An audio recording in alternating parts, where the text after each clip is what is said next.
एक ओवरपावर्ड लड़का जो उस गेम के अंदर किसी को भी हरा सकता है, अपने दोस्तों के साथ मिलकर दुनिया का सबसे पावरफुल टीम बनाता है, पर अपने एक गलती की वजह से उनका एक टीममेट मारा जाता है। ये लड़का फैसला करता है कि वो इस गेम को अब कभी भी नहीं खेलेगा, लेकिन बहुत सालों के बाद अपने टीममेट्स के जिद पर वो इस गेम को लॉग इन करता है। पर तभी उस लड़के के साथ कुछ ऐसा हो जाता है जो सबके होश उड़ा देता है। तो आखिर उस दुनिया में चल क्या रहा है, चलिए देखते हैं।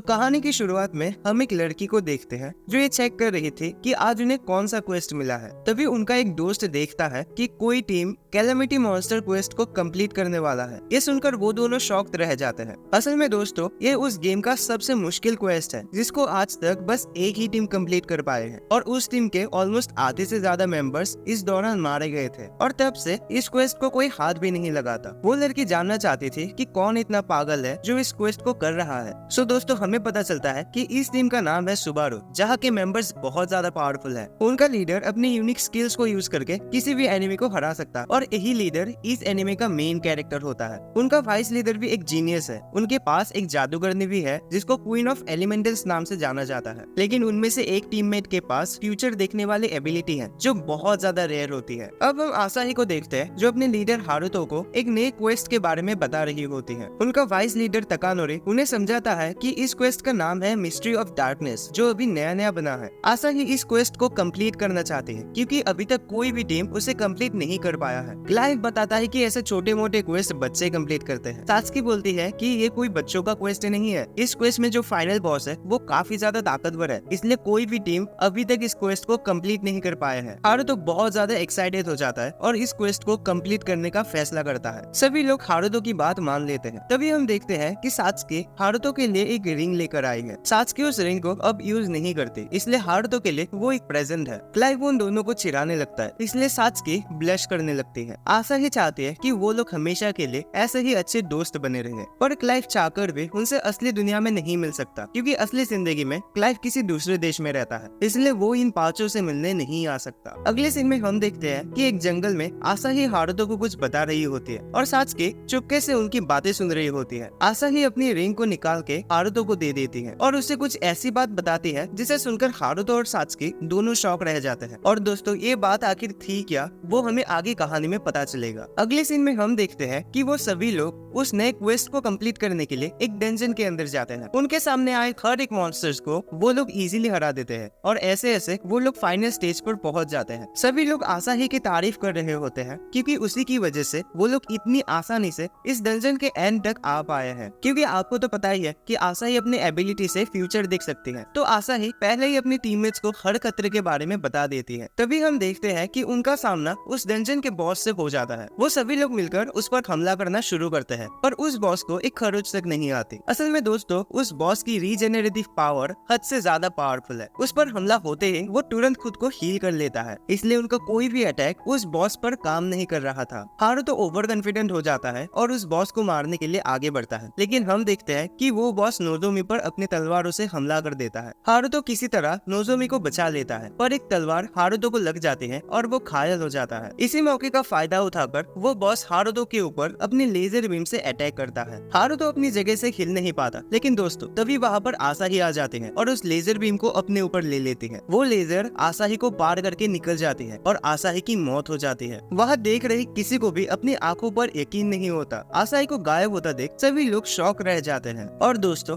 अगले सीन में हम असली दुनिया को देखते हैं जहाँ आसाही सच में मर चुकी थी, और साथ ही हमें ये पता चलता है कि उस टीम के सभी मेंबर्स असली दुनिया में छोटे बच्चे होते हैं। हारुतो और बाकी सभी लोग आसाही की मम्मी से मिलने उसके घर जाते हैं। वह पुलिस उन्हें बताता है कि आसाही की मौत गेम की वजह से नहीं हुई बल्कि हार्ट अटैक से हुई है। हारुतो अंदर से पूरी तरह टूट चुका था क्योंकि ये सब उसकी लापरवाही की वजह से हुआ है। ताकानोरी भी हारुतो को ही इन सब का जिम्मेदार समझ लेता है और वो लोग दोबारा कभी नहीं मिलते। अब हम देखते हैं कि उस हादसे को बीते अब कई साल हो चुके हैं और हारुतो अब बड़ा हो चुका है। वो किसी दोस्त से फोन पर बातें कर रहा होता है जो फिर से उस गेम को खेलने के लिए उसे फोर्स कर रहा है। हारुतो अब कोई गेम नहीं खेलता और वो अपने दोस्त को साफ मना कर कर देता है। असल में बात यह है कि हारुतो का कोई दोस्त इस गेम को खेलता है पर उनकी टीम में एक प्लेयर कम है, इसलिए वो हारुतो से बस एक मिशन को कंप्लीट करने में उसकी मदद चाहता है। इसलिए वो हारुतो को दोबारा लॉगिन करने के लिए फोर्स कर रहा था। अब हम देखते हैं कि हारुतो टीवी देख रहा था जहाँ वो रियूनियन नाम के एक ऑनलाइन गेम के बारे में सुनता है। असल में दोस्तों ये वही गेम है जिसको हारुतो बचपन में खेलता था,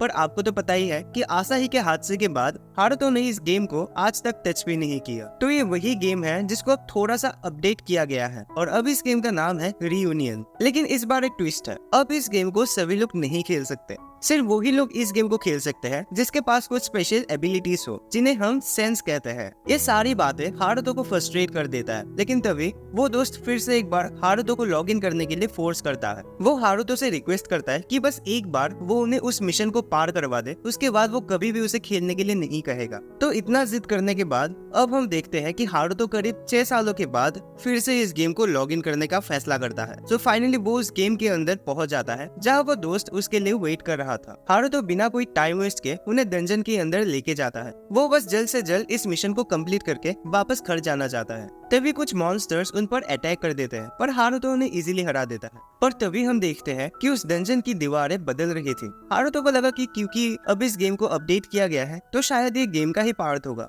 हारुतो ये सब इग्नोर करता है पर तभी उसकी नजर वहाँ रखे एक बॉक्स पर पड़ती है। वो लड़का चाहता है कि हारुतो इस बक्से को खोले क्योंकि अगर इसमें से कुछ मॉन्स्टर वगैरह निकला तो हारुतो उन्हें प्रोटेक्ट कर पाएगा। हारुतो भी उनकी बात मान लेता है और उस बक्से के पास जाकर खड़ा हो जाता है। तो दोस्तों अब आती है इस कहानी का मेन ट्विस्ट। हारुतो जैसे ही उस बक्से को खोलता है हम देखते हैं कि उसके अंदर आसाही बैठी हुई है। हारुतो ये देखकर इतना ज्यादा शॉक्ड हो जाता है कि वो कांपने लगता है। आसाही को समझ में नहीं आ रही थी कि हारुतो उसे देखकर इतना हैरान क्यों हो गया है। अगले सीन में हम देखते हैं कि वो लोग डंजन से बाहर आ चुके थे। हारुतो को लगा था कि आसाही के भेष में ये कोई अजनबी है। आसाही सोचती कि हारुतो उसके साथ कोई गेम खेल रहा है। हारुतो आसाही को सारी बात समझाने की कोशिश कर रहा होता है, लेकिन तभी वो नोटिस करता है कि सभी लोग उनको ही देख रहे थे। असल में वहाँ सभी प्लेयर्स आसाही के हादसे के बारे में जानते थे, इसलिए वो आसाही को देखकर उस पर शक कर रहे थे। इसलिए हारुतो उसे लेकर वहाँ से दूर चला जाता है। हारुतो आसाही से पूछता है कि उसने इस गेम को कहाँ से लॉगिन किया है। आसाही ने हमेशा की तरह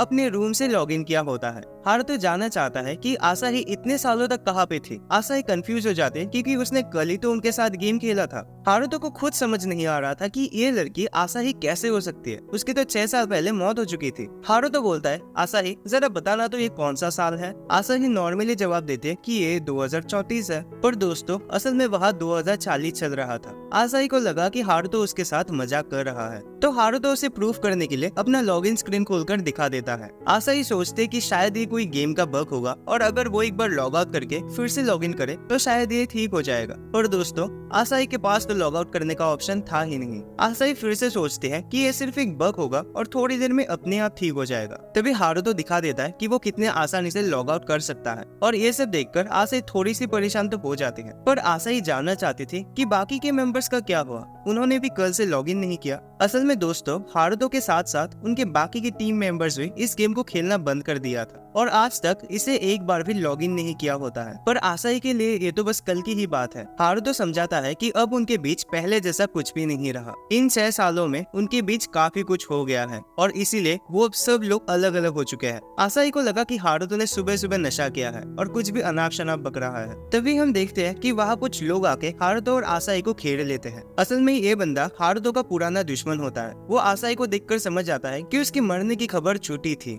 वो हारुतो को फिर से एक बार डुएल के लिए चैलेंज कर देता है। हारुतो थोड़ा सा नर्वस हो जाता है क्योंकि दोस्तों आपको तो पता ही है कि हारुतो अब पहले के जैसा नहीं रहा और ये गेम अब काफी ज्यादा डेवलप हो चुका है। आसाही को यकीन था कि हारुतो उसे एक ही पंच में हरा देगा क्योंकि आज तक हारुतो ने एक भी डुएल नहीं हारा है। तभी वो बंदा हारुतो के ऊपर एक जोरदार पंच मारता है और हारुतो अपनी जगह से हिल भी नहीं पाता। हारुतो अपनी तलवार से उसे रोकने की कोशिश करता है, लेकिन आसाही हारुतो को डॉज करने को कहती है। असल में दोस्तों आसाही ने फ्यूचर देखने वाली एबिलिटी से पहले ही पता लगा लिया था कि वो बंदा हारुतो के मुंह पर एक किक करने वाला है। अब उस बंदे को कंफर्म हो जाता है कि आसाही सच में फ्यूचर देख सकती है और इसीलिए वो आसाही को कुछ भी करके अपनी टीम में लाना चाहता है। वो हारुतो को मार डालने का फैसला करता है ताकि आसाही उसके टीम में आ जाए। पर तभी हम देखते हैं कि वहाँ तकानोरी आ जाता है। तकानोरी अभी के टाइम में सबसे टॉप गिल्ड इल्यूमिनाटी का मेंबर है, इसलिए वो बंदा उसे देखकर डर जाता है। वो ताकानोरी के ऊपर पंच करने की कोशिश करता है, लेकिन ताकानोरी अपनी एबिलिटी से उस बंदे के सारे कपड़े फाड़ देता है और वो बंदा वहाँ से भाग जाता है। आसाही को कुछ भी समझ में नहीं आ रहा था कि आखिर यह चल क्या रहा है। फिर अगले सीन में हम देखते हैं कि आसाही और ताकानोरी कुछ बातें कर रहे होते हैं। आसाही ये सोचकर खुश हो जाती है कि अब वो तीनों मिलकर फिर से अपनी टीम को एक्टिव कर सकेंगे, पर ताकानोरी बताता है कि उन्हें अब अपनी टीम में हारुतो की कोई जरूरत नहीं है। हारुतो बहुत कमजोर हो चुका है। असल में ताकानोरी हारुतो से बहुत नफरत करता है, क्योंकि उसी की वजह से आसाही की मौत हो गई और इसीलिए वो हारुतो को कभी माफ नहीं कर सकता। आसाही हारुतो को छोड़ के नहीं जाना चाहती और ये सुनकर ताकानोरी वहाँ से चला जाता है। हारुतो उसे समझाता है कि इन 6 सालों में सब कुछ बदल चुका है और इसीलिए वो अब एक साथ नहीं रह सकते। लेकिन तभी आसाही फैसला करती है कि वो हारुतो के साथ मिलकर दोबारा से अपनी टीम सुबारू को एक साथ लाएंगे। अब अगले सीन में हम सात्सुकी को देखते हैं, जो बहुत सालों के बाद हारुतो से मिलने के लिए आई होती है। असल में दोस्तों, सात्सुकी ने कल गेम के अंदर हारुतो को देखा था, लेकिन उससे बात करने के लिए वो हिम्मत नहीं जुटा पाए और तब तक हारुतो लॉग आउट कर चुका था। हारुतो बताता है कि वो कल वहाँ अकेले नहीं था,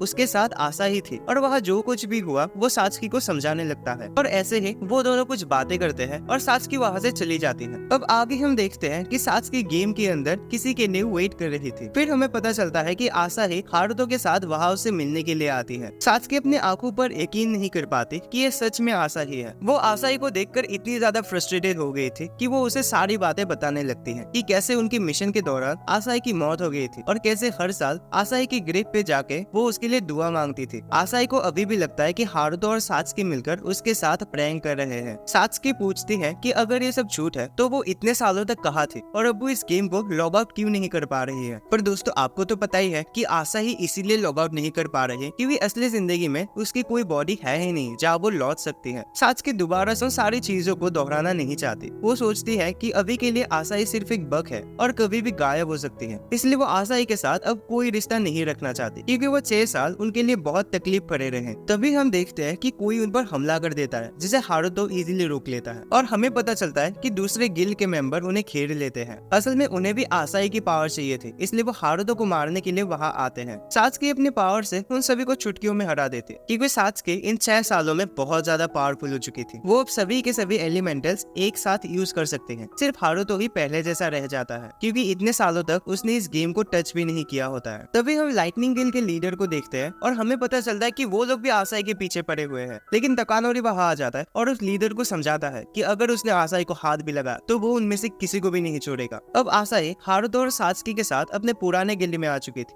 आसाही ये देखकर रोने लगती है कि उसके एक भी आइटम वहाँ पर नहीं है और उसे दोबारा से सब कुछ कलेक्ट करना पड़ेगा। बस यहाँ पे हारुतो को जो रिंग सात्सुकी ने दिया था वही रहता है। हारुतो थोड़ी देर के लिए बाहर जाता है ताकि वो अपने दिमाग को शांत कर सके। वो उन सभी चीजों के बारे में सोचने लगता है कि तभी उसके सामने एक लड़की आ जाती है। हारुतो को लगा था कि वो भी शायद आसाही के पीछे पड़ी हुई है, इसलिए वो बैटल के लिए रेडी हो जाता है। पर वो लड़की उसे समझाता है कि वो कोई अटैकर नहीं है, वो बस उसे कुछ इन्फॉर्मेशन देने आई है। तो अब हमें पता चलता है कि इस लड़की का नाम है एलिशिया और ये एक एम्पैथ है, मतलब वो अपने एबिलिटी से दूसरों के दिमाग को पढ़ सकती है। वो हारुतो को बताती है कि इस दुनिया में 6 तरीके की सेंसेस होती है, लेकिन आसाही की जो सेंस है वो इनमें से एक भी नहीं है। आसाही की सेंस बहुत ज्यादा यूनिक है, इसलिए सभी लोग उस पावर को पाने के लिए आसाही के पीछे पड़े हुए हैं। इसलिए हारुतो को ही आसाही को हर मुसीबत से बचाना पड़ेगा। अब आगे हम देखते हैं कि सात्सुकी और आसाही आपस में लड़ रहे होते हैं। सात्सुकी आसाही को वहाँ से चले जाने के लिए कहती है। सात्सुकी उसे समझाती है कि वो ओरिजिनल आसाही नहीं हो सकती क्योंकि उसकी तो 6 साल पहले मौत हो चुकी थी। वो बस इस गेम का बचा कुचा दाता है जो कभी भी गायब हो सकती है। असल में दोस्तों, सात्सुकी चाहती है कि आसाही मेनली हारुतो से दूर रहे। ऐसा इसलिए क्योंकि आसाही के मरने के बाद हारुतो बहुत बदल चुका है। आसाही की मौत की वजह हारुतो ने खुद को मान लिया था, इसलिए वो एकदम इमोशनलेस हो गया था। हारुतो ने उन सभी से दोस्ती तोड़ दिया था और हमेशा अकेले रहता था। आसाही की मौत ने हारुतो को कम्प्लीटली बदल दिया था,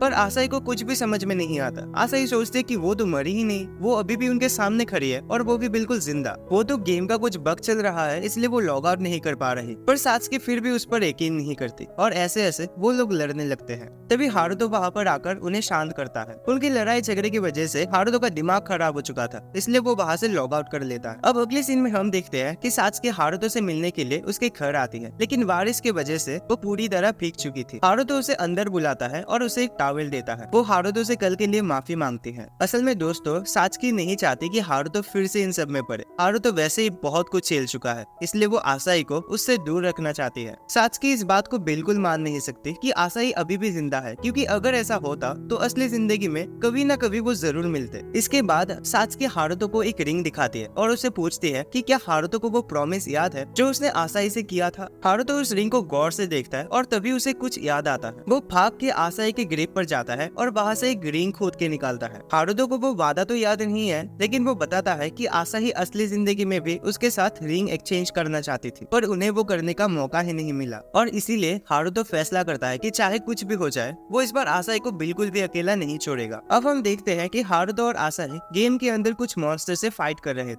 असल में आसाही उन मॉन्स्टर्स को मार के उनसे एक रेयर ड्रॉप लेना चाहती है। तभी एक मॉन्स्टर आसाही को पकड़ लेता है। हारुतो उसे बचाने की कोशिश करते पर आसाही पानी में गिर जाती है, लेकिन आसाही जिस ड्रॉप को ढूंढ रही थी वो उसे मिल चुकी थी। आसाही थोड़ी सी दुखी हो जाती है क्योंकि उसे बस एक ही ड्रॉप मिला है और उसे ऐसे 2 ड्रॉप चाहिए थे। तभी हारुतो देखता है कि आसाही ने कुछ भी नहीं पहना है। ऐसा इसलिए क्योंकि आसाही पूरी तरह से भीग चुकी थी, तो वो अपने कपड़े उतार के वहाँ सूखने के लिए रख देती है। तभी आसाही हारुतो को पीछे से हक करके बताती है कि उसे असली दुनिया में वापस लौटना है। असल में दोस्तों, आसाही इस बात से बहुत ज्यादा दुखी है कि वो इस गेम से लॉग आउट नहीं कर सकती। वो अपने मॉम डेथ को दोबारा देखना चाहती है। उसने लॉग आउट करने की काफी कोशिश की पर वो नहीं हो रही थी। हारुतो बताता है कि वो आसाही की मदद जरूर करेगा और इस बार वो उसे कभी भी अकेला नहीं छोड़ेगा। अब आसाही हारुतो को एक रिंग दिखाती है और यहाँ हमें पता चलता है कि आसाही इस रिंग को बनाने के लिए ही उन मॉन्स्टर्स को मार के उनसे ड्रॉप कलेक्ट कर रही थी। हारुतो उस रिंग को लेता है और आसाही को पहना देता है। अब अगले सीन में हम देखते हैं कि आसाही अपनी वो रिंग सात्सुकी को दिखा रही होती है। सात्सुकी ये देखकर थोड़ी सी जेलस हो जाते हैं कि हारुतो ने उस रिंग को आसाही के एंगेजमेंट वाली उंगली पर पहना दिया है। वो हारुतो से बहुत गुस्सा हो जाती है, पर बेचारे हारुतो को कुछ समझ में नहीं आता। सात्सुकी वहाँ से तुरंत कहीं पे चली जाती है और थोड़ी देर बाद वो भी अपने लिए एक रिंग बना के लाती है। हारुतो फैसला करता है कि वो लोग वापस से उसी जगह पर जाएंगे जहाँ आसाही की पहले मौत हो चुकी थी, ताकि वो इन सभी के जड़ तक जा सके। हारुतो यहाँ मॉन्स्टर से फाइट करने नहीं आया कि आसाही को अपनी यादें वापस मिल सके, पर तभी आसाही महसूस करते कि वहाँ पर कोई तो है।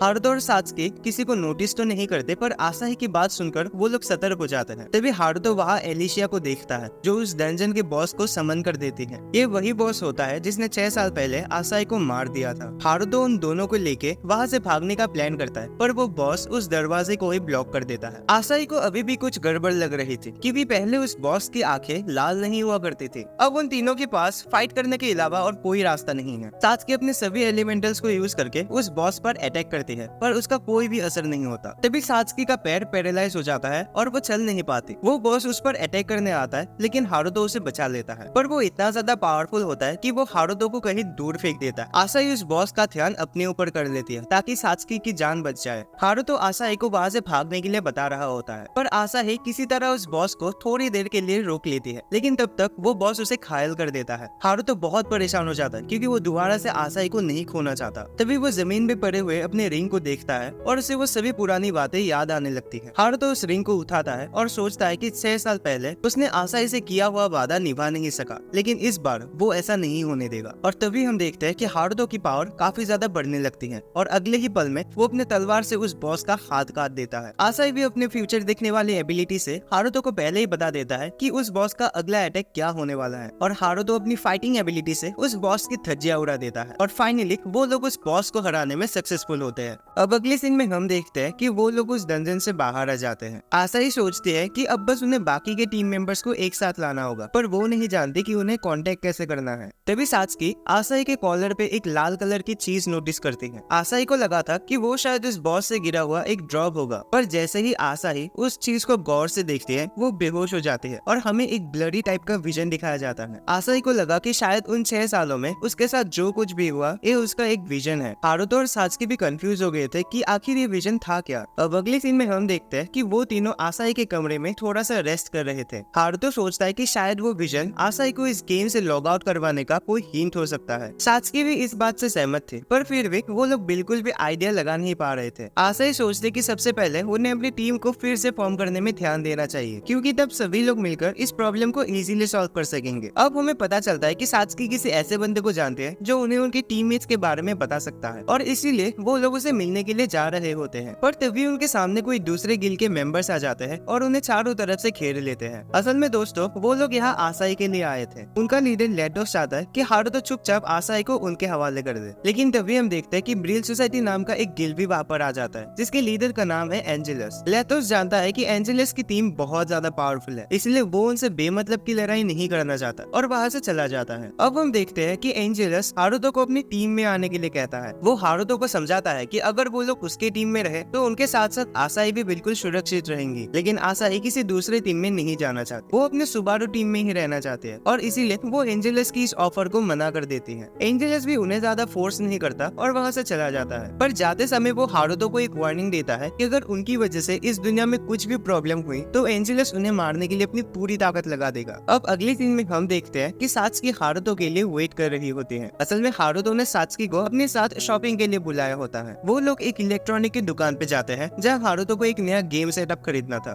दोस्तों आपको तो पता ही है कि हारुतो ने 6 सालों तक उस गेम को नहीं खेला था, जिसकी वजह से उसका पुराना डिवाइस खराब हो चुका था और इसीलिए वो सात्सुकी के साथ यहाँ एक नया डिवाइस खरीदने आया होता है। अब अगले सीन में हम देखते हैं कि हारुतो और सात्सुकी एक रेस्टोरेंट पे लंच करने के लिए रुके हैं। वो बताता है कि उसने क्लाइव से कांटेक्ट करने की कोशिश की, मगर उसका ईमेल और फोन नंबर दोनों ही इनवैलिड आ रहा है। तभी उनके लिए वहाँ पर केक आ जाता है और हारुतो बताती है कि आसाही भी इस दुनिया का केक खाना चाहती थी, क्योंकि इसने इतने सालों से इस दुनिया का कुछ भी खाना नहीं खाया। और हारुतो आसाही के बारे में बात कर रहा होता है। सात्सुकी ये सब सुनकर बहुत ज्यादा जेलस फील करने लगती है और गुस्सा होकर वहाँ से चली जाती है। अब हम देखते हैं कि हारुतो आसाही और सात्सुकी के साथ अपने अगले मिशन के बारे में डिस्कस कर रहा होता है। हारुतो असल में उस विजन को लेकर काफी ज्यादा क्यूरियस है, इसलिए वो उस जगह को ढूंढने के बारे में सोचने लगता है। सात्सुकी उन्हें समझाती है कि पहले उन्हें इस बात को कंफर्म कर लेना चाहिए कि वो जगह रियलिटी में एग्जिस्ट करती भी है या नहीं। अब हारुतो जानना चाहता है कि आसाही की सेंसेस सबसे पहले कहाँ पर एक्टिवेट हुए थे, तो आसाही टावर ऑफ हेवन के बारे में उसे बताते हैं। अगले सीन में हम देखते हैं कि वो तीनों टावर ऑफ हेवन के अंदर होते हैं, जहाँ एक मॉन्स्टर उन पर हमला कर देता है, पर हारुतो इजीली उसे हरा देता है और ऐसे ही सभी मुश्किलों को पार करके वो लोग बॉस के कमरे तक पहुंच जाते हैं। असल में दोस्तों ये बॉस भी उतना ज्यादा पावरफुल नहीं था, तो वो लोग इसे इजीली हरा सकते हैं। सात्सुकी उस बॉस पर अपने फायर एलिमेंटल से अटैक कर देती है, लेकिन वो बॉस इस पूरे जगह को स्मोक से भर देता है। हारुतो सात्सुकी को अपने लाइट एलिमेंटल को यूज करके इस धुएं को हटाने के लिए बोलता है, पर तभी हम देखते हैं कि कोई चीज सात्सुकी के पैर पर अटैक कर देता है और सात्सुकी बेहोश हो जाती है। आसाही किसी तरह उस धुएं को हटाने में कामयाब होती है और हम देखते हैं कि सात्सुकी एक ट्रैप में फंसी हुई थी। आसाही सात्सुकी को बचाने के लिए जाते हैं और उसी समय हारुतो भी उस बॉस की छुट्टी कर देता है। अब वो लोग सात्सुकी को उस ट्रैप से छुड़वाते हैं और टावर ऑफ हेवन के एकदम टॉप फ्लोर पे चले जाते हैं। पर हारुतो देखता है कि सात्सुकी मुंह फुलाए खड़ी हुई थी, क्योंकि दोस्तों सात्सुकी उस रेस्टोरेंट वाले बात को लेके अभी भी हारुतो से गुस्सा है। हारुतो और आसाही को एक साथ देख के वो जेलस फील कर रही थी। हारुतो ये बात समझ जाता है और इसीलिए वो आसाही को एक टेलीपोर्टेशन स्टोन निकालने के लिए कहता है, ताकि वो लोग घर लौट सके। पर जैसे ही आसाही अपनी इन्वेंटरी खोलती है, वो फिर से एक लाल कलर की चीज देखती है। आसाही को पता नहीं होता कि आखिर वो चीज वहाँ आई कैसे। वो उस चीज को गौर से देखने लगती है कि तभी ताकानोरी वहाँ पर आ जाता है और आसाही से वो चीज छीन लेता है। असल में ताकानोरी को महसूस होता है कि ये चीज आसाही के लिए खतरा हो सकता है, इसीलिए वो उसे बचाने की कोशिश कर रहा था। पर दोस्तों अब हम देखते हैं कि ताकानोरी हारुतो के ऊपर ब्लेम लगा देता है कि वो पिछली बार की तरह इस बार भी आसाही को मारना चाहता है और इसीलिए ताकानोरी आसाही को किसी भी हालत में बचा कर रहेगा। हारुतो उसे समझाता है कि उसे गलतफहमी हो गई है, वो तो बस आसाही को लॉग आउट करवाने में उसकी मदद करना चाहता है। लेकिन ताकानोरी हारुतो की एक भी बात नहीं सुनता। ताकानोरी अपनी एबिलिटी से वहाँ सबको गायब कर देता है और हारुतो को एक डुएल के लिए चैलेंज करता है, ताकि वो उसे मारकर इस मसले को यही खत्म कर सके। ताकानोरी अपने पूरे ताकत के साथ हारुतो को पंच करता है, पर हारुतो उसे ब्लॉक कर लेता है। ताकानोरी चाहता है कि हारुतो आसाही से दूर रहे। वो जानता है कि आसाही इस गेम से लॉग आउट नहीं कर पा रही, इसलिए ताकानोरी भी हमेशा के लिए इस गेम में लॉग इन रहने का फैसला करता है, ताकि वो आसाही के पास रह सके। हारुतो उसे पूछता है कि क्या वो आसाही की फीलिंग्स को समझता भी है। आसाही अपनी टीम सुबारू को वापस से एक साथ लाना चाहती है, लेकिन ताकानोरी आसाही को बचाने के लिए इतना ज्यादा पागल हो चुका था कि वो आसाही की ट्रू फीलिंग्स को समझ ही नहीं पा रहा। हारुतो की ये सब बकवास सुनकर ताकानोरी बहुत गुस्सा हो जाता है और उस पर एक पावरफुल अटैक कर देता है। हारुतो भी अपनी एबिलिटी से उसके वो अटैक को ब्लॉक कर लेता है और तभी हम देखते हैं कि सात्सुकी ताकानोरी का वो बैरियर तोड़ देती है। ताकानोरी देखता है कि आसाही भी उसकी तरफ गन पॉइंट कर रही थी, इसलिए वो वहाँ से चला जाता है। सात्सुकी भी इन सब से परेशान होकर लॉग आउट कर लेती है। अब अगले सीन में हम देखते हैं कि ताकानोरी अपने असिस्टेंट से कुछ बातें कर रहा था, तभी उसे पता चलता है कि लेटोस और एंजेलस ने उनके ऊपर हमला कर दिया है। ताकानोरी समझ जाता है कि वो लोग आसाही के पीछे पड़े हुए हैं, इसलिए वो आसाही को अवेकन करने का फैसला करता है। अब हम देखते हैं कि हारुतो और आसाही नोआचिस कंटिनेंट आए होते हैं। असल में वो लोग यहाँ क्लाइव और नोजोमी के बारे में जानने आए थे, पर काफी लोगों से पूछताछ करने के बाद भी उन्हें कुछ पता नहीं चलता। वो लोग थोड़ा रेस्ट करने के लिए एक जगह पर रुकते हैं, जहाँ सात्सुकी भी अब ऑनलाइन आ चुकी थी। आसाही को सात्सुकी के बारे में चिंता हो रही थी कि कहीं उसकी तबीयत तो खराब नहीं है। सात्सुकी बताते हैं कि वो बिल्कुल ठीक है और ऐसा कुछ भी नहीं है, कल बस उसका थोड़ा मूड खराब था। अब हम देखते हैं कि वो अपनी इन्वेस्टिगेशन को जारी रखते हैं और एक दूसरे कंटिनेंट की तरफ जा रहे होते हैं। पर आसाई को यहाँ पर शक होता है कि ये फॉग कुछ ज्यादा ही घना होते जा रहा है। सात्सुकी समझ जाते हैं कि ये एक ट्रैप है और किसी ने अपने जादू से इस फॉग को बनाया है। और तभी हम देखते हैं कि एंजेलस वहाँ उसके सामने आ जाता है। तभी सात्सुकी नोटिस करते हैं कि हारुतो और आसाई वहाँ पर है ही नहीं। दूसरी तरफ हम हारुतो को देखते हैं जिसको लेटोस के लोगों ने घेर रखा था। तो दोस्तों यहाँ हमें काफी सारी चीजें पता चलती है। असल में लेटोस, एंजेलस और तकानोरी अब एक साथ मिलकर काम कर रहे हैं। उन्होंने हारुतो और बाकी दोनों लोगों को अलग अलग जगह पर टेलीपोर्ट कर दिया है और तकानोरी अब आसाई के पास चला जाता है। तकानोरी ने सात्सुकी के लिए एक मैसेज छोड़ा होता है जो एंजेलस उसे लाकर देता है। और दोस्तों वो मैसेज सुन के आपको थोड़ा सा झटका लगने वाला है, क्योंकि हमें पता चलता है कि तकानोरी आसाई से प्यार करता है और इसीलिए वो उसे हारुतो से दूर रखना चाहता है। और साथ ही आपको तो ये भी पता है कि सात्सुकी के मन में भी हारुतो के लिए फीलिंग्स है। तो तकानोरी प्लान बनाता है कि अगर वो हारुतो का गेम ओवर करके उसे असली दुनिया में भेज देगा तो सात्सुकी हारुतो के साथ वहाँ रह सकेगी। और क्योंकि हारुतो फिर कभी भी इस गेम को लॉग इन नहीं कर सकेगा तो तकानोरी आराम से आसाई के साथ यहाँ रह सकता है। पर सात्सुकी ये प्लान सुनकर बहुत गुस्सा हो जाती है। वो जानती है कि अगर हारुतो इस बार आसाई की मदद नहीं कर सका तो वो बुरी तरीके से टूट जाएगा और सात्सुकी ये नहीं चाहती। वो हारुतो की मदद जरूर करेगी, भले ही वो कितनी भी जेलस फील ना करे। अब सात्सुकी अपने सभी एलिमेंटल्स को यूज करती है और एक ही झटके में वहाँ सभी को हरा देती है। दूसरी तरफ हम हारुतो को देखते हैं जिसने लेटोस की शील्ड को ही तोड़ दिया था। लेटोस समझ जाता है कि वो हारुतो से 1v1 में नहीं जीत सकता, इसलिए वो सबके साथ मिलकर उस पर अटैक करने का फैसला करता है। तभी कहीं से अचानक एक एरो लेटोस को लग जाती है और हम देखते हैं कि एलिशिया वहाँ पर आ चुकी थी। लेटोस उसको निकालने की कोशिश करता है पर वो नहीं निकलता, क्योंकि ये एरो सिर्फ एलिशिया ही निकाल सकती है और अगर किसी को ये एरो लग जाए तो उसकी सारी सेंसेस डीएक्टिवेट हो जाती है। एलिशिया सभी के ऊपर अपने एरो से अटैक करती है ताकि हारुतो यहाँ से निकल सके और जल्द से जल्द आसाई की मदद कर सके। अगले सीन में हम देखते हैं कि आसाही तकानोरी को ये सब रोकने के लिए रिक्वेस्ट कर रही होती है। आसाही बस सुबारू टीम को रिवाइव करना चाहती है ताकि वो सबके साथ मिलकर खेल सके जैसे वो पहले खेला करती थी। पर तकानोरी अपने प्यार में अंधा हो चुका था और वो उसकी एक भी बात नहीं सुनता। वो समझ चुका था कि आसाही हारुतो से प्यार करती है, इसलिए वो कुछ भी करके हारुतो को इन सब से दूर रखना चाहता है। वो अपने एबिलिटी को यूज करके आसाही को कैद कर लेता है और उसे बेहोश कर देता है। लेकिन अब कहानी में ट्विस्ट आता है। तकानोरी देखता है कि एंजेलस उसके टीम मेंबर्स को अपनी एबिलिटी से कंट्रोल कर रहा होता है ताकि वो आसाही के पावर्स को चुरा सके। तकानोरी को अपनी गलती का एहसास होता है। वो अपने टीममेट्स को रोकने की कोशिश करता है पर तब तक एंजेलस के लोग आसाही को वहाँ से ले जा चुके थे। अगले सीन में हम देखते हैं कि एंजेलस और लेटोस अब एक ही टीम में आ चुके थे जिसका नाम था डिवाइन, जो इस दुनिया का सबसे स्ट्रॉन्गेस्ट टीम बन चुका है। दूसरी तरफ हम हारुतो को देखते हैं जो आसाही को बचाने जाने के लिए खुद को तैयार कर रहा था। सात्सुकी उसे रोकने की कोशिश करते हैं पर हारुतो उसकी कोई भी बात नहीं सुनता। हारुतो का दिमाग गुस्से से भर गया था। वो भागते भागते दंग आ चुका था, इसलिए वो अब आसाही को किसी भी हालत में बचा कर ही रहेगा। फर्क नहीं पड़ता कि उसके सामने कौन है, वो अब किसी को नहीं छोड़ने वाला। पर हारुतो नहीं चाहता कि सात्सुकी भी इन सब में पड़े, इसलिए वो अकेले जाने का ही फैसला करता है। सो दोस्तों अब फाइनली हारुतो उस लड़ाई के मैदान में पहुंच चुका था और हम देखते हैं कि वहाँ ऑलमोस्ट 3000 से भी ज्यादा लोग हारुतो से फाइट करने के लिए वेट कर रहे थे। हारुतो एक पल के लिए सोचता है कि शायद ये उसके लाइफ का आखिरी बैटल होगा और एक वन मैन आर्मी की तरह उनसे फाइट करने के लिए आगे बढ़ता है। अब अगले सीन में हमें एक फ्लैशबैक दिखाया जाता है जहाँ सुबारू टीम एक मॉन्स्टर से फाइट कर रहे होते हैं। असल में दोस्तों ये वही मोमेंट है जहाँ आसाही की फ्यूचर देखने वाली एबिलिटी पहली बार अनलॉक होती है और हमें ये दिखाया जाता है कि कैसे आसाही ने अपने एबिलिटी को यूज करके उस बॉस को हराने में अपने टीममेट्स की मदद की थी। अब दूसरी तरफ हम सात्सुकी को देखते हैं जो तकानोरी से कुछ बातें कर रही होती है। सात्सुकी बता रही होती है कि हारुतो अकेले उन 3000 लोगों से फाइट करने गया है, इसलिए उन्हें भी हारुतो की मदद करने के लिए जाना चाहिए। पर तकानोरी तो ये सोच के खुश है कि अगर हारुतो इन सब में मारा गया तो उसका ही काम आसान हो जाएगा। फिर वो अकेले जाकर आसाही को बचा लेगा और अपनी फीलिंग्स को कन्फेस करेगा। तकानोरी सोचता है कि हारुतो का यहाँ मरना सात्सुकी के लिए भी अच्छा नहीं है, क्योंकि तब हारुतो इस गेम को कभी लॉग इन नहीं कर पाएगा और सात्सुकी असली जिंदगी में उसके साथ हमेशा के लिए रह सकेगी। पर सात्सुकी इस तरह हारुतो का प्यार नहीं जीतना चाहती। सात्सुकी उसे समझाती है कि हारुतो के साथ रहने से ज्यादा वो आसाही को बचाना चाहते, क्योंकि आसाही उसकी सबसे पुरानी दोस्त थी। सात्सुकी हारुतो के साथ जरूर रहना चाहता है, लेकिन इन सब चक्करों में वो आसाही को चोट पहुंचने नहीं दे सकते, इसलिए अगर तकानोरी उसके साथ नहीं आएगा तो वो अकेले ही हारुतो की मदद के लिए वहाँ जाएगी। अब हम हारुतो को देखते हैं जिसने वहाँ आधे से भी ज्यादा लोगों का गेम ओवर कर दिया था। हारुतो देखता है कि अभी भी बहुत सारे लोग बचे हुए हैं, इसलिए वो बिना कोई टाइम वेस्ट किए उनसे फाइट करने के लिए आगे बढ़ता है। पर दोस्तों उनमें से किसी एक ने हारुतो को अपनी जंजीरों से पकड़ लिया होता है और ये चेन्स बहुत पावरफुल होते हैं, इसलिए हारुतो खुद को छुड़ा नहीं पाता। पर तभी कुछ एरोज आकर उन जंजीरों को काट देता है और हम देखते हैं कि सात्सुकी और तकानोरी वहाँ उसकी मदद के लिए आ चुके हैं। अब आपको तो पता चल जल्दी गया होगा कि अब क्या होने वाला है। जी बिल्कुल, हारुतो और तकानोरी की जोड़ी इतनी ज्यादा पावरफुल होती है कि वो चुटकियों में उन सभी का गेम ओवर कर देते हैं और इस बड़े से महल के अंदर चले जाते हैं जहाँ आसाही कैद है। और ये पूरा बैटल ऊपर से कोई दो लोग देख रहे होते हैं। और दोस्तों, अगर आप लोगों ने पहचान लिया कि ये दोनों कौन है तो वीडियो को अभी के अभी पॉज करके कमेंट्स में जरूर बताना। अब हम देखते हैं कि महल के अंदर लेटोस उन तीनों का वेट कर रहा होता है। तभी तकानोरी देखता है कि एंजेलिस आसाही की पावर्स एब्जॉर्ब कर रहा था। तकानोरी उसे रोकने की कोशिश करता है, पर एंजेलिस को पहले से पता होता है कि तकानोरी कौन सा अटैक करने वाला है, इसलिए वो तकानोरी को अपने चेन से दबोच लेता है। आसाही को उस हालत में देखकर हारुतो बहुत ज्यादा गुस्सा हो जाता है और लेटोस के ऊपर हमला कर देता है। पर दोस्तों, लेटोस भी अभी आसाही की पावर्स की मदद से फ्यूचर देख सकता था, इसलिए वो हारुतो की सभी अटैक्स को रोक लेता है। सात्सुकी किसी तरह आसाही को होश में लाने की कोशिश करता है, पर एंजेलिस के लोग उस पर हमला कर देते हैं। लेकिन तब भी सात्सुकी हार नहीं मानती। असल में सात्सुकी सोचती है कि वो अपने टीममेट्स के लिए एक बोझ है। जब भी उनकी टीम को मदद की जरूरत होती है तो कभी उनकी हेल्प नहीं कर पाई है, इसलिए इस बार वो उन सभी को बचाना चाहते हैं। अब सात्सुकी सभी के सभी एलिमेंटल किंग को बाहर समन करते हैं और उनकी पावर्स को कंबाइन करके एक बहुत बड़ा मैजिक सर्कल बनाते हैं। सात्सुकी अपने इन पावर्स का यूज करके वह सबका गेम ओवर कर देते हैं। एंजेलिस और लेटोस को अपने आंखों पर यकीन नहीं हो रहा था कि उनके सभी टीममेट्स एक चुटकी में गायब हो गए हैं। अब एंजेलिस सोचता है कि उसे अपना आखिरी तरीका लगाना ही पड़ेगा। वो अपना एक मैजिक बॉल लेटोस के अंदर घुसा देता है। असल में दोस्तों, इस बॉल के अंदर एंजेलिस ने 3000 लोगों के निगेटिव इमोशंस स्टोर करके रखा था और ये सारे इमोशंस लेटोस को एक भयानक मॉन्स्टर में बदल देता है। अब आसाही भी अपने होश में आ चुकी थी। वो सात्सुकी को सुबारू टीम का सबसे स्पेशल अटैक करने के लिए कहती है और अब हम देखते हैं कि सात्सुकी और तकानोरी अपने पावर्स को हारुतो के पावर्स के साथ कंबाइन कर देते हैं और हारुतो इतना ज्यादा पावरफुल हो जाता है कि वो एक ही झटके में उस मॉन्स्टर की धज्जियां उड़ा देता है। एंजेलिस वहां से भागने की कोशिश करता है, लेकिन तकानोरी उसके मुंह पर एक जोरदार पंच मार देता है। सात्सुकी उसे अपने फायर एलिमेंटल से जला देती है और एंजेलिस का गेम ओवर हो जाता है। अब हम देखते हैं कि तकानोरी वहां आसाही से कुछ बातें कर रहा होता है, लेकिन तभी फिर से उन सभी लोगों को एक दूसरा विजन दिखाया जाता है जहाँ कुछ एक्सपेरिमेंट वगैरह की बातें चल रही होती है, लेकिन किसी को भी कुछ समझ में नहीं आता। आसाही इन सब में इतना ध्यान नहीं देती और तकानोरी को फिर से सुबारू टीम को ज्वाइन करने के लिए कहता है, पर तकानोरी उसे मना कर देता है। वो जाते जाते हारुतो को और भी ज्यादा पावरफुल बनने के लिए कहता है, क्योंकि किसी दिन वो उसके साथ अपना पुराना हिसाब जरूर सेटल करेगा। और ये कहकर तकानोरी वहाँ से चला जाता है। तो आज के वीडियो के लिए बस इतना ही। वीडियो अच्छी लगी तो लाइक करना और कमेंट्स भर देना कि इसका सेकंड पार्ट तुम्हें चाहिए कि नहीं, और चैनल को सब्सक्राइब करके रखना ताकि तुम वो वीडियोस मिस ना करो। एंड मैं तुम्हें मिलता हूँ एक और नए वीडियो पे।